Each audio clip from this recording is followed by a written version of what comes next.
Puisse, oh Dieu bien-aimé, placer en nous la semence du royaume qui est la foi. Amen. Celle qui nous élèvera, Seigneur, au-dessus de tout ce qui est naturel. C'est vrai, Seigneur. Et qui nous amènera dans cette sphère de l'homme surnaturel. Amen. Croyons, Seigneur, oh Dieu, que tout ce qui a trait à Dieu a trait au surnaturel.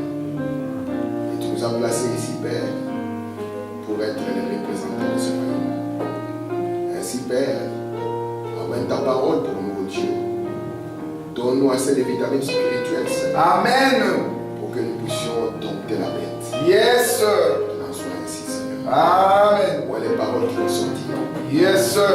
Et que dans cela, Seigneur, les réconforts puissent être apportés à ton peuple. La vie puisse être donnée à ton peuple. Amen. La santé, Seigneur. Amen. Accorde le Père. Alors que nous nous souhaitons nous mettre en gloire au Dieu. N'avons rien de meilleur à te donner, Seigneur. C'est dans nos propres cœurs que nous t'apportons, Seigneur. Amen. Ne regarde pas nos fautes à nos manquements. Oh Mais Seigneur. regarde-nous, Seigneur, au travers du sang des justes. Alléluia. Qu'il en soit ainsi, Père. Amen. Alors que nous demandons de nous bénir au-delà de nos attentes. Amen. Au nom puissant du Seigneur Jésus-Christ. Nous avons aussi prié. Amen. Amen. Amen. Nous allons mettre le début de la parole de Dieu. Nous allons lire dans Genèse au chapitre 12, du 1er au 4e verset. Je suis dans Genèse 12. Je vais lire la parole de Dieu. Il est écrit ceci. L'Éternel dit à Aaron, va-t'en de ton pays, de ta patrie et de la maison de ton père dans le pays que je te montrerai. Je ferai de toi une grande nation. Amen. Et je te bénirai. Je rendrai ton nom grand et tu seras une source de bénédiction. Je bénirai ceux qui te béniront. Je maudirai ceux qui te maudiront. Et toutes les familles de la terre seront bénies en toi. Amen. Abraham partit comme l'Éternel lui avait dit. Et l'autre partit avec lui. Abraham était âgé de 75 ans lorsqu'il sortit de Charan. Amen.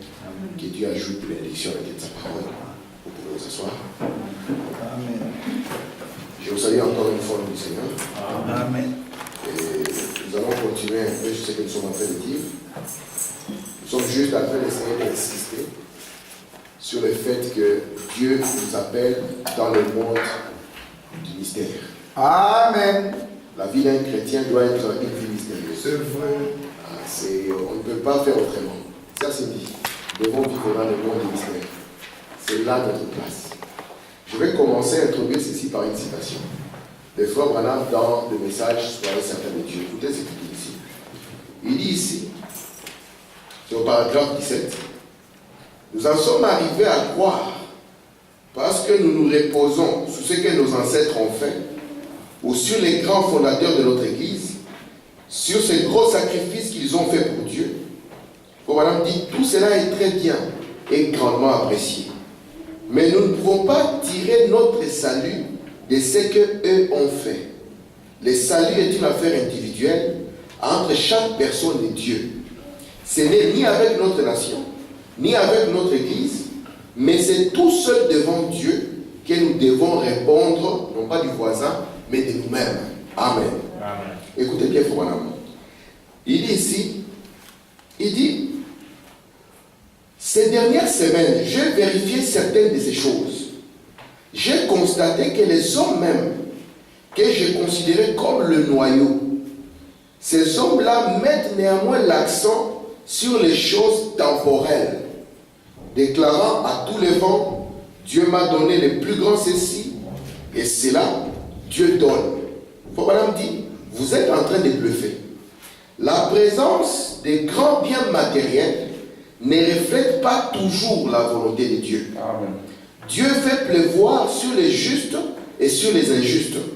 Mais ce dont le monde a besoin aujourd'hui, ce n'est pas d'une foi illusoire, d'un bluff de spiritualité. La foi accomplira parfois des grands miracles sans toutefois provenir d'un cœur spirituel. Amen. Dit, notre Seigneur n'a-t-il pas déclaré, plusieurs viendront à moi à ce jour-là disant, n'ai-je pas fait ceci, cela par ton nom? je leur dirai ouvertement, retirez-vous de moi, vous qui commettez l'iniquité. Amen. Il dit, qu'est-ce qu'est l'iniquité? C'est quand vous savez faire ce qui est bien et que vous refusez de le faire. Je ne vous ai jamais connu. Et nous vivons en ces jours-là. Écoutez, voilà, paragraphe 22. Ce dont nous avons besoin aujourd'hui, ce n'est pas d'une foule de choses matérielles. Nous possédons cela. Nous n'avons pas besoin d'une plus grande église ou de plus grandes églises. Nous n'avons pas besoin de plus grandes congrégations. Amen. Nous n'avons pas besoin de plus d'émissions à la radio ou à la télévision. Nous n'avons pas besoin de plus de ces choses. Mais ce qu'il nous faut aujourd'hui, Alléluia. pour être spirituel, ce sont des gens qui s'humilieront devant Dieu. Amen. Peu importe qu'ils soient sans le sou et qui prieront jusqu'à ce que cet esprit en eux ait été satisfait de la bonté de Dieu. Et que dans leur cœur se produise un réveil qui changera leur attitude et l'atmosphère dans laquelle ils vivent. Peut-être que vous n'aurez même pas une paire de chaussures aux pieds. Peut-être que vous serez vêtus de haillons, mais là dans votre cœur, quelque chose chantera les mélodies de Dieu. Je préfère cela que tout l'or du monde. Amen. C'est mon introduction. Amen. Donc ce que nous sommes en train de viser, ce n'est pas juste que vous devenez des millionnaires. J'aimerais que tout le monde soit millionnaire ici, n'est-ce pas vraiment? Amen. Mais ce n'est pas ce que je suis en train de viser. Je suis en train de viser la chose que nous puissions quitter l'homme naturel pour devenir un homme spirituel. Branham nous dit ici que beaucoup de gens mettent l'accent sur les choses temporelles. Et nous voyons que quand Dieu fait appel à Abraham, il dit à Abraham, moi, le désir que j'ai est de te bénir. J'ai le désir de faire que ton nom devienne grand. J'ai le désir même de faire que tu deviennes une grande nation. Que je puisse bénir ceux qui te bénissent, que je puisse maudire ceux qui te maudissent. Mais aussi longtemps que tu restes dans une sphère de choses temporelles, cela ne peut pas arriver. Amen. Écoutez mes frères, nous avons vu que l'homme a deux aspects. Et nous allons rester vraiment là-dessus, juste pour essayer de pincer notre homme intérieur, n'est-ce pas? Alléluia. Parce que vous pouvez avoir une chose et que vous ne l'utilisez pas, n'est-ce pas? Et si vous avez une chose, même si elle est bénéfique, si vous ne l'utilisez pas, vous ne pouvez pas bénéficier de la chose elle-même. Elle sera presque inutile. Nous allons le faire voilà. Je commence dans le message, c'est la vie qui guérit, au paragraphe 24.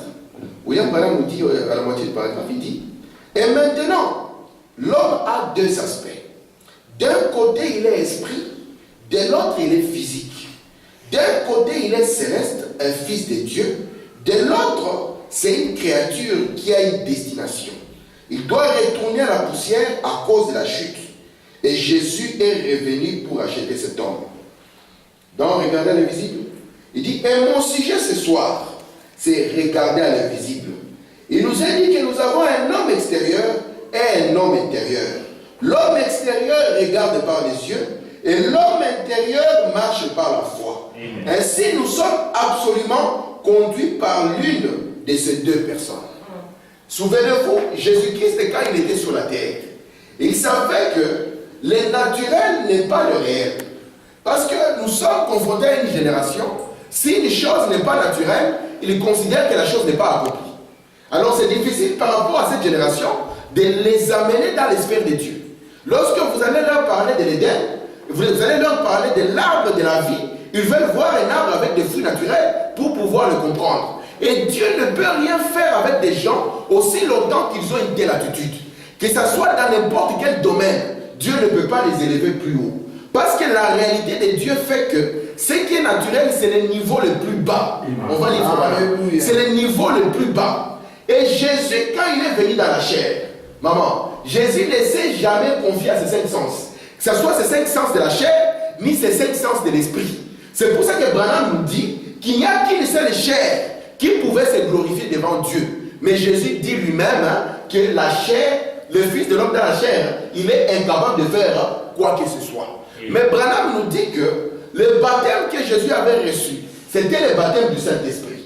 Quand nous avions vu quoi? Quand nous avons vu la colombe ou la comète descendre sur la terre rachetée. Amen. William Branham nous dit que c'était la colombe qui descendait sur l'agneau. Afin de faire quoi? Afin de guider cet agneau. Donc l'agneau Jésus devait dépendre de cette colombe qui était descendue sur lui pour pouvoir le guider. Amen. Amen. Regardez un peu. Amen. Je vais essayer de tracer ici. De tracer un peu ce que nous sommes en train de voir. Je vais essayer de changer ça.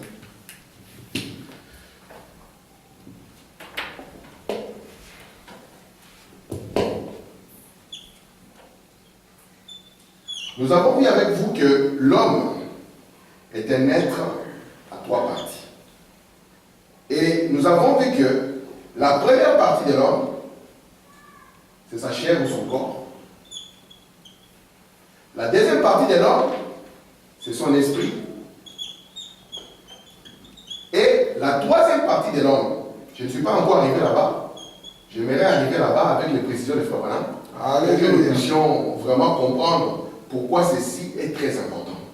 Nous avons vu que dans sa première partie, ici, il est matériel au fait. Il vit et dépend des cinq sens. C'est un être matériel ici. Et nous avons vu aussi que dans son esprit, il avait aussi cinq sens. Amen.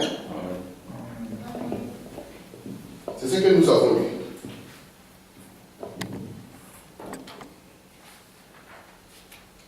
Je vais lire Frère Branham et revenir à mon schéma. Je suis dans l'expectative. Je vais lire deux citations avant de revenir là. Je suis au paragraphe 10. Frère Branham nous dit ceci. Maintenant, si nous qui connaissons les surnaturels, nous pouvons tout simplement amener un homme, alors que l'homme est limité dans ses sens. Mais l'homme avec son esprit est illimité. L'arbre de la connaissance ne peut monter plus loin et se casse. Mais l'arbre de la vie, l'arbre de la vie continue pour toujours. Et oh, bien, la science a pris l'homme avec ses cinq sens plus loin que nous l'avons fait avec son âme. Eh bien, nous possédons des ressources inexploitées où tout est possible. Écoutez, je saute dans « Je n'ai point été désobéissant à la vision céleste » au paragraphe 7. Il dit ceci.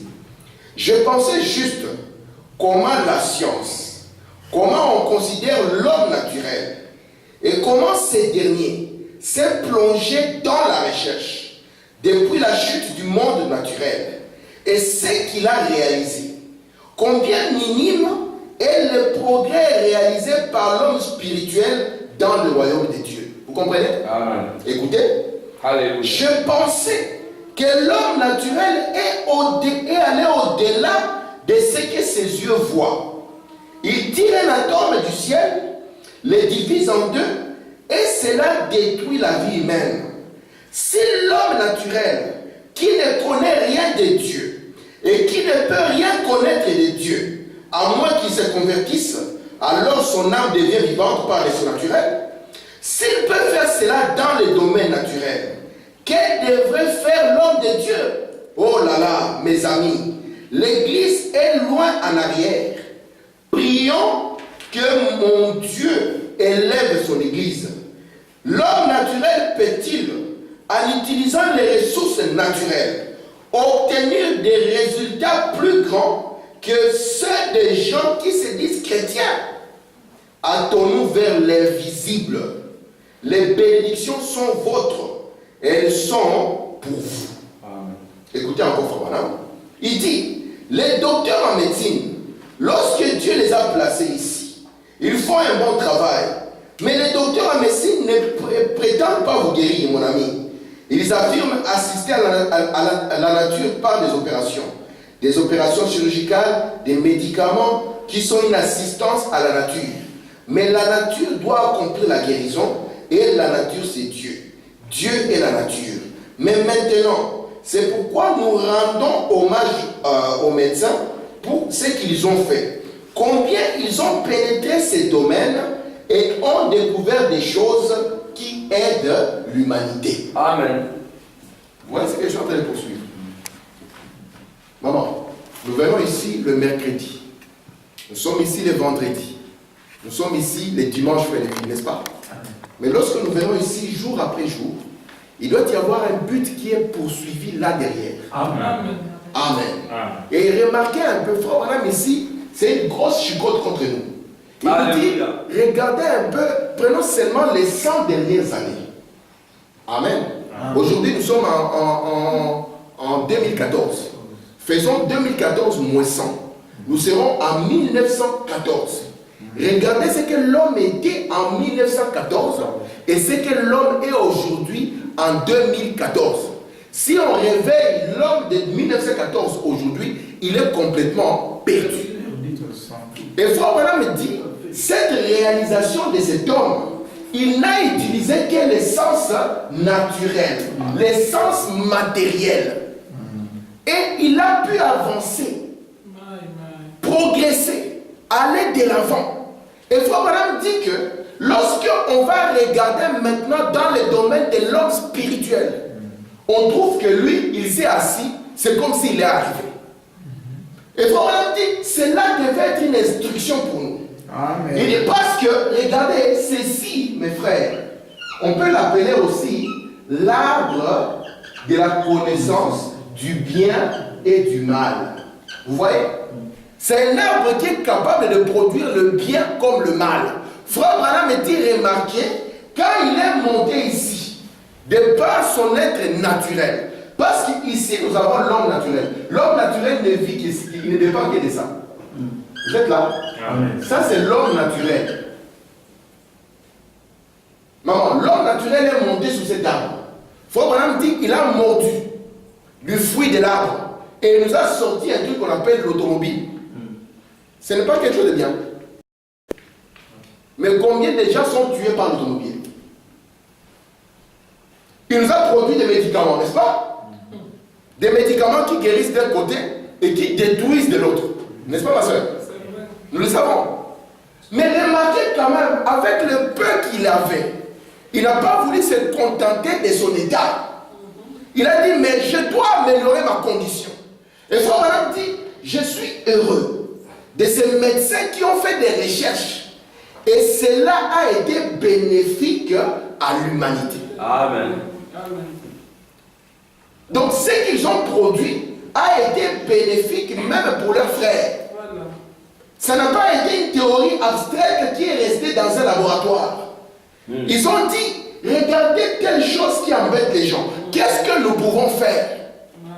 Et ces gens se sont plongés dans des recherches dans le monde naturel.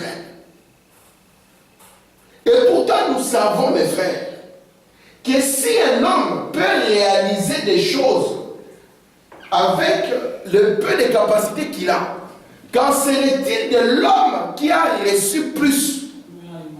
C'est pour ça que j'ai dit que ce que je suis en train de prêcher ici, ce n'est pas juste pour que demain tu aies une voiture, non. Parce que pour avoir une voiture, tu n'as même pas besoin de prier. Amen. Toutes les personnes qui ont des voitures n'ont pas prié pour ça. Amen. Frère Branham nous a dit dans la citation là que les biens matériels, nous les avons déjà. Alléluia. Mais Branham nous dit que ce que je poursuis, c'est atteindre un point où l'homme et son Dieu vont devenir un. Et il dit ceci n'est pas une affaire de l'église, ce n'est pas une affaire de la nation, ce n'est pas une affaire de groupe, c'est une affaire de l'individu. Donc je suis en train de vous parler de la manière dont un homme vivra à partir de son âme. Amen. Amen. Je dis que j'ai beaucoup de citations que j'aimerais lire afin que nous puissions, par ces citations, comprendre les soucis qui étaient dans notre prophète. William Branham nous a montré, Frère Neville, le médecin ne pourra te déclarer que ce que les cinq sens déclarent.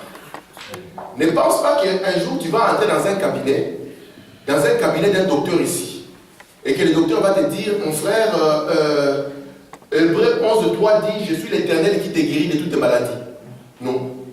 Quand tu viendras avec un problème, il va regarder ce que déclarent tes cinq sens naturels. Si tu as un problème de vue, il dira, en accord avec ces livres, Ce que moi je constate, c'est tel nerf et tel nerf qui sont atteints. Vous comprenez? Mais nous, qu'est-ce que nous avons fait? Je ne vous mens pas, mes frères. Je suis en train de vous parler d'un monde. Ça, ce monde ici, c'est le domaine de Dieu. N'est-ce pas?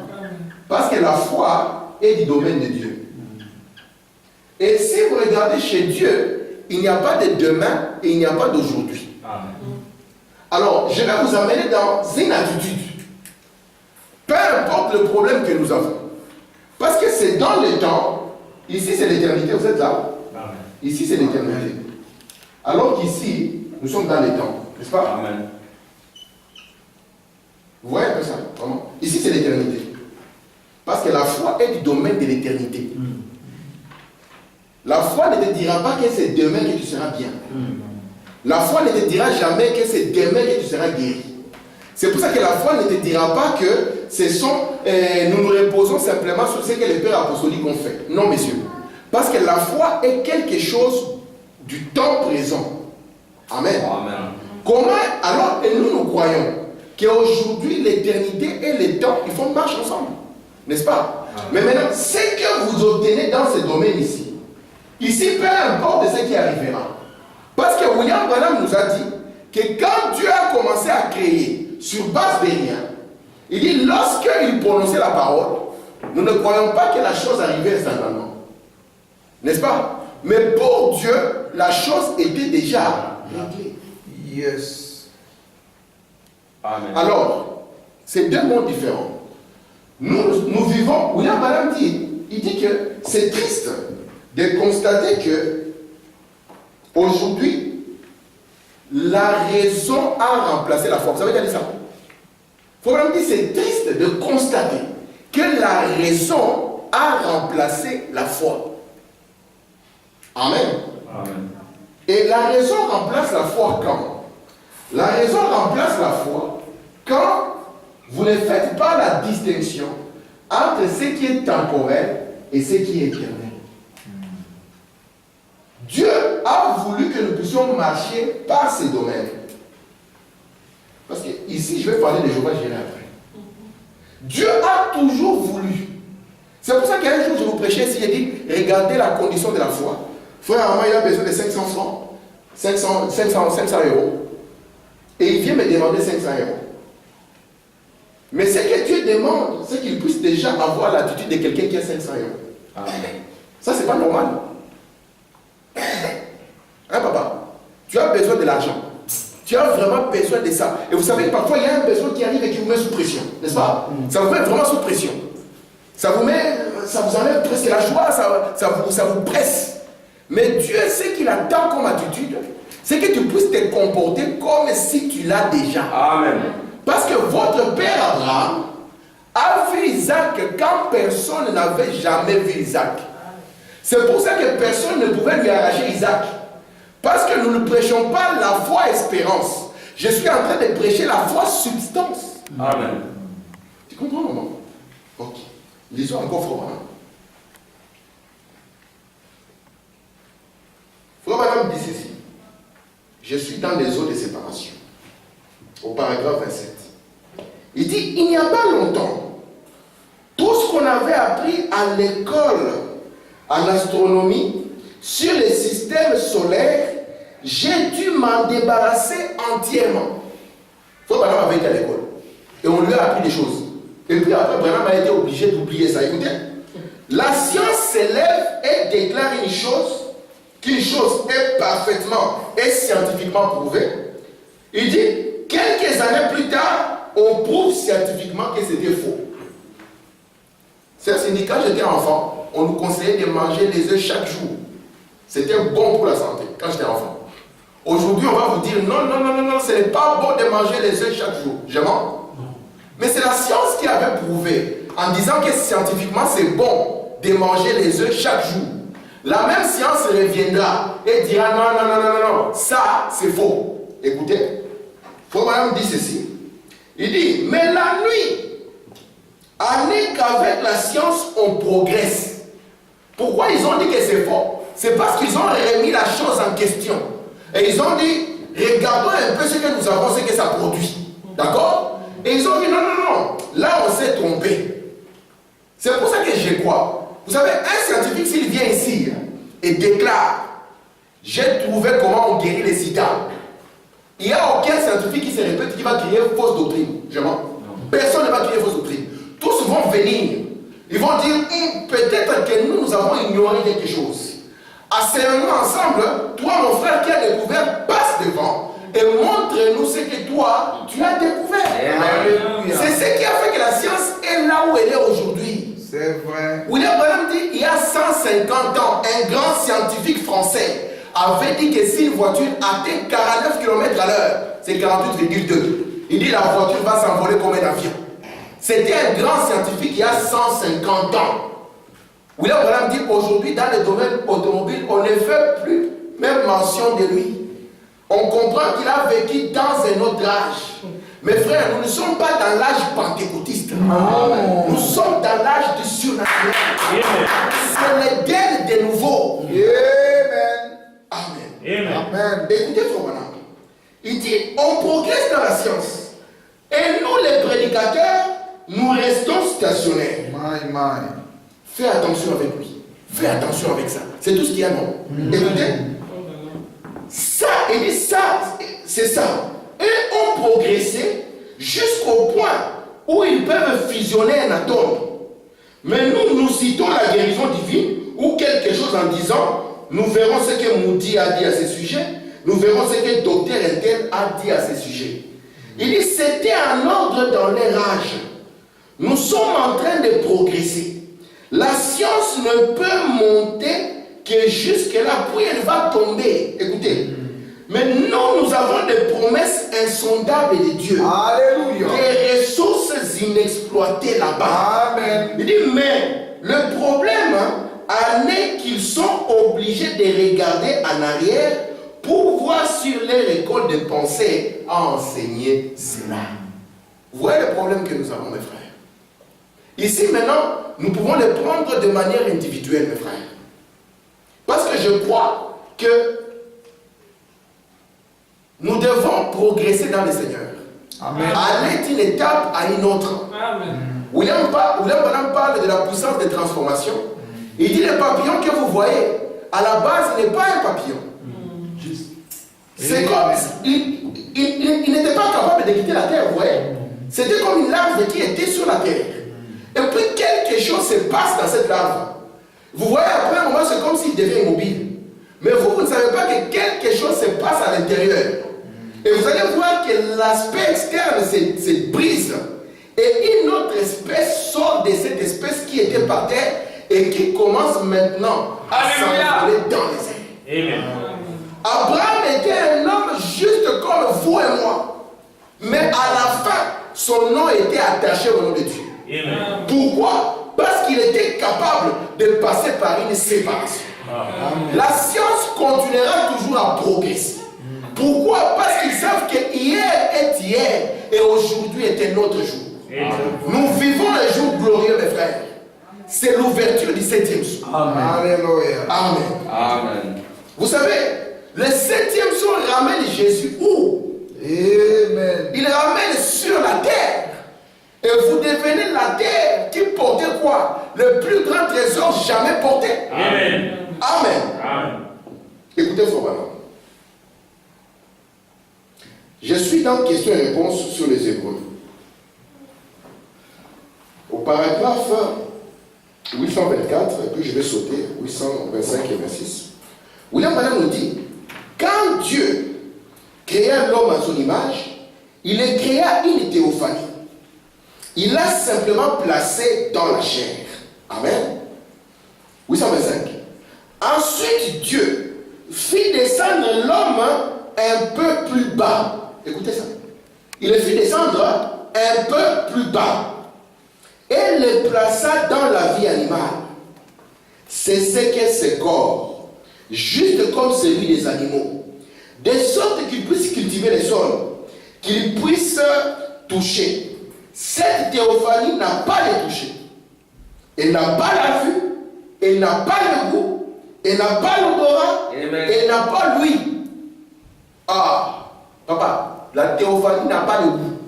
Vous voyez, ça c'est dit, tu as dit dans la Bible, Jésus quand il est ressuscité, après un moment comme ça, il y a une sœur, la sœur qui était venue à la tombe, n'est-ce pas, qui a voulu courir pour le toucher. Et puis il lui a dit, ne me touche pas.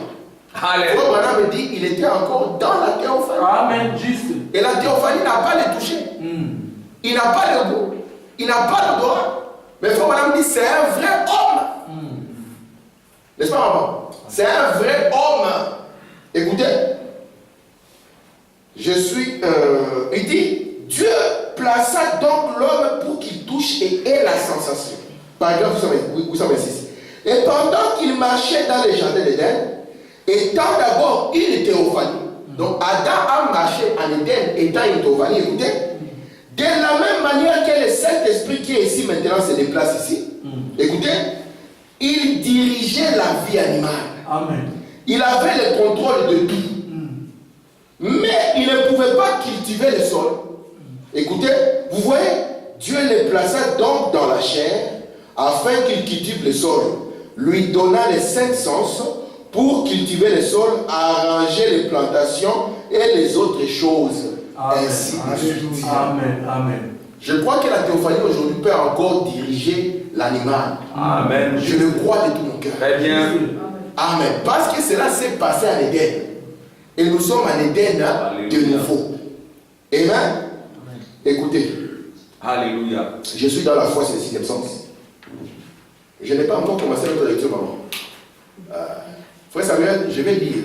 J'ai beaucoup de citations. Je me suis dit, je vais faire doucement. Les lire une à une. N'est-ce pas, ma femme? Comme ça, nous allons tous apprendre de ces citations. Parce que parfois, nous sommes dans des situations où, au lieu que nous puissions marcher par la foi, nous marchons par la peur. Or, la peur est une grande malédiction. Et Dieu attend de nous que nous puissions être des hommes de foi. Amen. Et que nous puissions exercer ces sens. Comme nous avons exercé la vue, comme nous avons exercé le goût, comme nous avons exercé l'odorat. Amen. Amen. Votre langue a été exercée. Votre vue a été exercée, mon frère. Amen. Amen. Et Dieu attend de nous que ces sens entrent en exercice. Amen. Parce que parfois, nous sommes là, vous savez que la foi et l'amour, ils sont parents. C'est William Branham qui dit ça. C'est Abraham et Isaac. Vous ne pouvez pas les dissocier. Et Frère Branham nous montre que l'incrédulité est parent à la peur. Amen. L'incrédulité est parent à la peur. C'est pour ça que si vous allez en prière à cause de la peur, mais cette prière-là n'aura pas d'effet. Parce que ce n'est pas l'essence qui contacte Dieu. Amen. Amen. Et le diable sait ça. C'est pour ça qu'il veut nous mettre sous pression dans ce monde où nous sommes. Mais Dieu attend de nous, maman, que nous puissions marcher par la foi. Oh, c'est merveilleux. Écoutez ce royaume. Ici, il dit ici, ainsi, une vraie foi authentique voit cela et s'en empare. Et tous les démons de l'enfer ne peuvent jamais la détacher de cela. Alléluia. Écoutez. Mais nous nous achoppons à cela. On ne l'utilise pas assez. Vous voyez? Nous ne l'utilisons pas assez. Écoutez, nous dépendons trop des 5 sens. C'est très voilà. Il dit, quand la plupart des temps, 95% des gens ou plus, dès qu'ils voient que les 5 sens ne fonctionnent plus, eh bien c'est fini. Creuser ma tombe, apprêter mon cercueil. C'est Branham. Branham dit que lorsqu'il voit que les 5 sens sont bloqués, automatiquement il dit, c'est fini. Creuser ma tombe, apprêter mon cercueil. William Branham dit, même si vous avez un cancer, si vous n'avez pas peur de ça, ça ne vous fera rien. Amen. Très bien. Ce qui donne la force à cela, c'est que quand on dit que c'est le cancer, ça vient avec une onction forte, et cette onction, comme ça devient votre foi, que vous croyez que ça peut vous faire du mal, alors automatiquement ça vous fait du mal. Moi, je ne refuse pas que des sorciers sont capables de faire des choses. J'ai refusé ça. Branham me dit qu'il y a des sorciers qui sont venus dans ma réunion, qui voulaient me faire aboyer comme un chien. Branham me dit que quand je suis parti prêcher en Allemagne, les sorciers ont tout fait pour faire envoler ma tante. Mais dans mon monde, un sorcier n'existe pas. Alléluia. Vous comprenez? Dans mon monde, il n'existe pas, ces messieurs. Amen. Il n'existe nulle part. C'est vrai. Il y a un monde où on sait qu'il est fort. Mais dans mon monde, il n'existe pas. C'est comme vous me demandez de voir, de goûter avec les yeux. Dans le monde de la foi, un sorcier n'existe pas. Les abongos. Amen. Amen. William Branham dit que 97% des gens et plus, quand les 500 se sont bloqués, alors automatiquement, ils disent non, il faut creuser la tombe et puis préparer les cercueils. Amen. William Branham dit de ne pas regarder aux symptômes. Et les symptômes ne sont pas seulement les symptômes d'une maladie. Même pour votre marche chrétienne. Vous pouvez essayer de vous en sortir d'une situation, ça ne marche pas. Cela devient comme une maladie incurable pour vous. Amen. Et ça devient comme un symptôme. Souvenez-vous, on va dire ça, madame, qu'à chaque fois que vous essayerez de vous battre par vous-même, vous allez échouer. Juste. Mais en vous, il y a une ressource inexploitée qui est sans limite. Parce que vous n'avez pas été fait pour vous débrouiller vous-même. Mais vous avez un module en vous qui est capable de pouvoir à tout ce dont vous avez besoin. Amen. Si cette situation vous dérange, ça signifie qu'en vous, il y a une histoire pour vous sortir de cela. Amen. Mais que souvent, vous y Amen. prenez d'une mauvaise manière. Pourquoi un malade panique quand il a la maladie? C'est parce qu'en lui, il a le désir d'être guéri. C'est parce qu'en lui, il veut ne pas subir l'influence de cette maladie. Mais il pense qu'en paniquant et qu'en ayant peur, cela va lui donner des solutions. La Bible dit que nulle part ces soucis, ces inquiétudes peut ajouter un coup d'œil à sa vie. Amen. Amen. Il y a toujours un exemple que j'aime donner. On quittait l'église, on était encore de l'autre côté. C'était un dimanche, on avait quitté tard, on était fatigué. Et puis j'ai un coup de fil qui sonne. Je devais mettre les enfants au lit, tout le monde était fatigué. Et c'était à l'époque où Fortis Bank était en banqueroute. Ils allaient faire faillite. Alors c'est un frère qui m'appelle. Il me dit, frère, tu vas te retrouver au chômage, hein? Ça faisait longtemps qu'il ne m'avait pas appelé. Il m'a dit, mais frère, tu vas te retrouver au chômage. Il dit, tu l'as pas fait là-bas? Il dit, moi je n'ai pas encore, je suis fatigué, j'ai envie de dormir. Et puis moi, j'ai dit, ma vie ne dépend pas de cette boîte. Amen. Parce que, soyez certains que j'ai une vie avant cette boîte et j'aurai une vie après cette boîte. Il pensait que j'allais m'inquiéter. Moi, je lui ai dit, non, je ne vais pas m'inquiéter. Je vais m'inquiéter de quoi? Si je vais maintenant m'inquiéter ici, qu'est-ce que ça va changer? Mais je vais chanter, je serai dans la joie. Je dirai le Seigneur lui-même qui a c'est lui qui m'a placé là pour un temps. S'il trouve que mon temps là est fini, il est capable de m'emmener encore quelque part. Quand toi tu vois qu'il n'y a pas de solution, Dieu voit toujours qu'il y a une solution. Parce que dans notre monde, il n'y a rien de négatif. Dans notre monde, il n'y a pas la défaite. C'est pour ça que dans les armes du croyant, il n'y a pas une arme pour fuir quand tu vas fuir. Qu'est-ce qui va te protéger quand tu es en train de faire le retrait? Alors j'ai un coup de téléphone, je dis frère, écoute, ma vie ne dépend pas de cette boîte. Amen. Je dis, moi je vais vivre avant et je vais vivre après. Amen. Amen. Amen. Et tu risques même d'être étonné que je vivrai encore mieux après. Et tu vas commencer à me demander comment tu fais. Amen. Amen. Nous devons comprendre que les éléments que Branham nous a amenés, ce sont des éléments qui, quand une personne qui ne connaît pas Dieu vient à côté de toi, il va dire soit tu es fou. Ou bien toi tu vis dans un monde. Quel est le monde dans lequel tu vis? Pour que tout ce qui semble négatif, toi tu sois capable de les transformer en positif. Amen. C'est pour ça que moi je dis par défi, si on va avec vous dans un village, que moi on va mettre chez le plus gros sorcier du village, maman je te garantis que je dormirai sans prier. Amen. J'ai toujours dit ça et je le crois. Je vais dormir sans prier. Amen. Très bien. Et je vais bien dormir et le matin on va se lever avec mon sorcier. Je vais lui dire mon frère, il est temps maintenant qu'il te donne ta vie à Christ. Parce qu'il y a plus grand que ça. Amen. Amen. Amen. Je ne veux pas que vous puissiez vivre dans la frustration. Je ne veux pas que vous puissiez vivre dans la peur. En vous, il y a encore des ressources que vous-même ne pouvez pas exploiter. Moi, je dois exploiter la ressource qui est en moi. Vous devez exploiter la ressource que Dieu a placée en vous. Amen. Nous ne sommes pas ici pour former une nouvelle religion. Non, messieurs. Nous sommes ici pour bâtir des gens à la stature de Jésus. Amen. Et nous avons eu, les produits que nous vendons, ce n'est pas du blabla. Les produits que nous vendons, c'est un produit qui a été testé. Il y a au milieu de nous un homme comme Abraham, né dans le péché, conçu dans l'iniquité, qui avait pris ces mêmes produits. Amen. Et nous avons vu la stature de Jésus-Christ en lui. Et il a dit, cela n'est pas seulement exclusivement en lui. Il a dit, ne vous en faites pas. Amen. Cela est pour vous aussi. Parce que moi j'ai été agréé et vous êtes agréé. Gloire à toi, Jésus. Amen. Alléluia. Sinon nous serons des défaitistes. Nous aurons des grandes théories. Quand on va se retrouver dans le bureau d'un médecin, que le médecin dira, écoutez mon frère, il te reste 3 jours à vivre. Tu lui diras, mon ami, de quel droit toi tu peux limiter mes jours? Tu savais quand est-ce que j'étais né? Est-ce que tu connais ma date de naissance? Tu n'as aucun droit de limiter mes jours, monsieur. Amen. Mes jours sont limités par Dieu. Amen. Vous aurez l'audace de parler comme ça. Quand le patron dira, je te mets à la porte, tu lui diras sans méchanceté, merci mon ami pour tout ce que tu as fait pour moi, mais moi je crois que ma vie n'est pas finie. Quand les autres vont se suicider, toi tu vas continuer ton chemin. Amen. Parce que tu sais qu'en toi il y a des ressources inexploitées.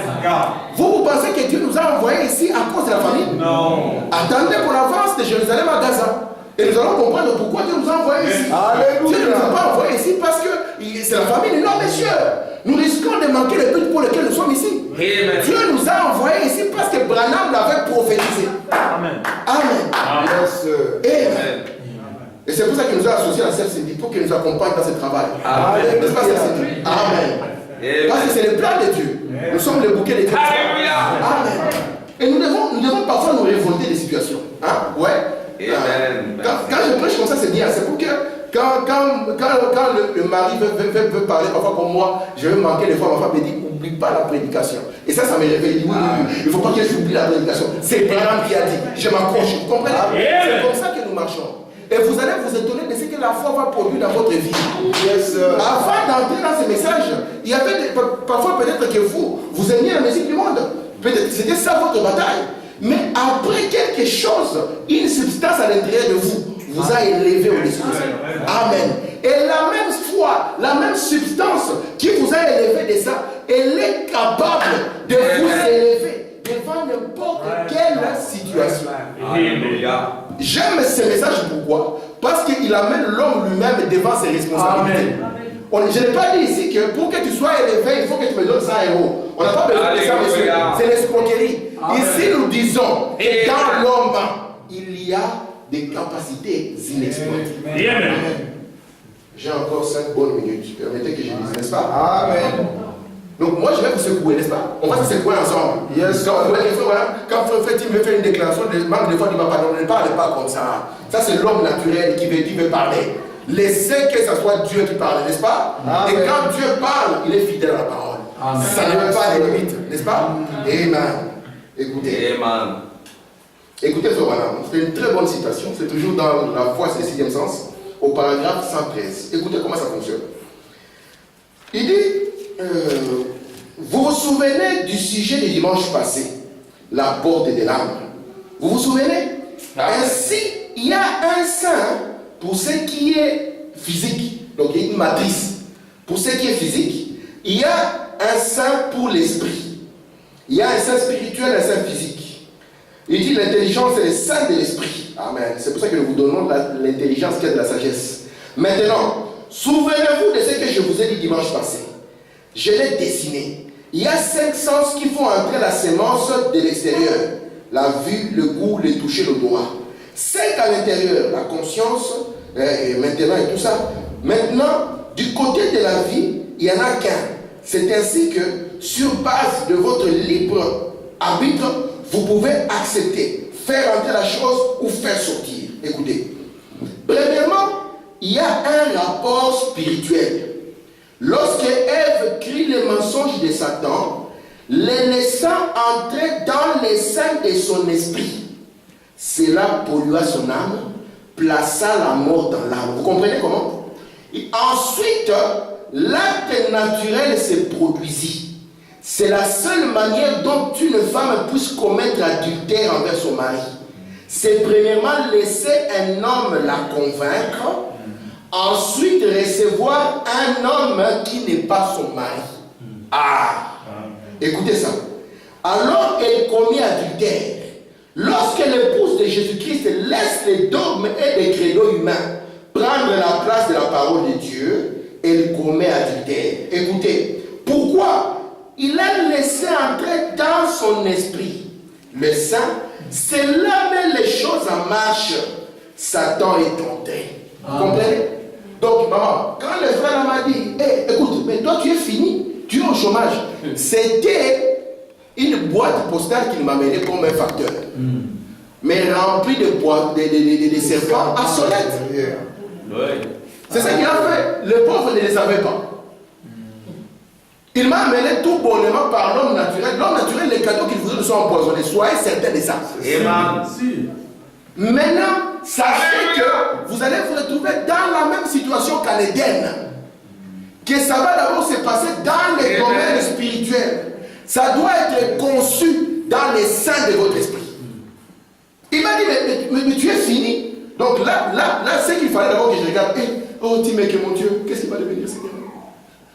Oh, femme, regarde. Et puis je commence à lui dire, Seigneur Jésus, que ça ne fait même pas, mais non, dis. Mais quand Dieu me regarde, il va dire, mais c'est quoi ça? C'est quelle attitude de ça? Parce que tu as reçu la boîte à sonner, c'est ce que tu as dit. Écoute, tu as le choix. Soit tu acceptes, et toi-même tu acceptes aussi les conséquences, soit tu refuses, et puis tu gardes ta position. Amen. C'est la capacité que Dieu nous a donnée. Ça. Il m'a dit, mais tu ne vois pas combien c'est terrible. C'est écrit même dans le soir. C'est partout, le pays est en train de bouger. Même le gouvernement s'est réuni à cette heure-ci. Vous voyez comment elle était grave. Et si moi je reçois, je dis, oh Seigneur, je reçois ça. Mais je commence à mettre en marche les mécanismes, n'est-ce pas? Branham me dit, c'est dans son esprit qu'elle a accepté ça. C'est pour ça qu'il y a une grande bataille qui se passe en vous. Amen. Et Branham nous a prêché le message, le filtre d'un homme qui réfléchit. Ça vous donne le goût d'un homme saint. C'est pour ça que la Bible dit, laissez que tout ce qui est agréable, tout ce qui est honorable, fasse partie de vos pensées. Amen. Amen. Hein, maman? Que ce qui est agréable et honorable. Moi, je commence à voir déjà mes enfants, ils sont à ma bouche, à Lyon, ils n'ont plus d'habits. Parce qu'un homme m'a déclaré seulement que la boîte va fermer. Et la boîte va fermer, maintenant, moi, je développe la pensée. Vous voyez comment? J'amène maintenant la puissance de création en moi. Je commence à voir ma faim, je commence à voir mes problèmes, on va me chasser de la maison, on va faire comme ceci, on va faire comme cela. Mais le diable peut vous mener au suicide. Hein? C'est ça. Vous pouvez vous prendre. Hein? Mais c'est ça qu'il veut, c'est ça le but qu'il veut. Amen. Mais en vous, il y a une ressource que lui ne peut pas comprendre. Il ne peut jamais comprendre. Mais comment est-ce que j'ai essayé de les malmener? Un jour, Dieu a regardé Job. Il savait que Job était de cette espèce. Amen. Et vous, vous êtes la même famille. Il sait que peu importe par où vous pouvez passer, il y a une ressource en vous qui va prendre les dessus. Amen. Peu importe les épreuves. C'est l'homme intérieur qui doit. Alléluia. Amen. Je n'ai pas encore parlé des ressources, maman. Nous avons des ressources. Bébé, on appelle les ressources.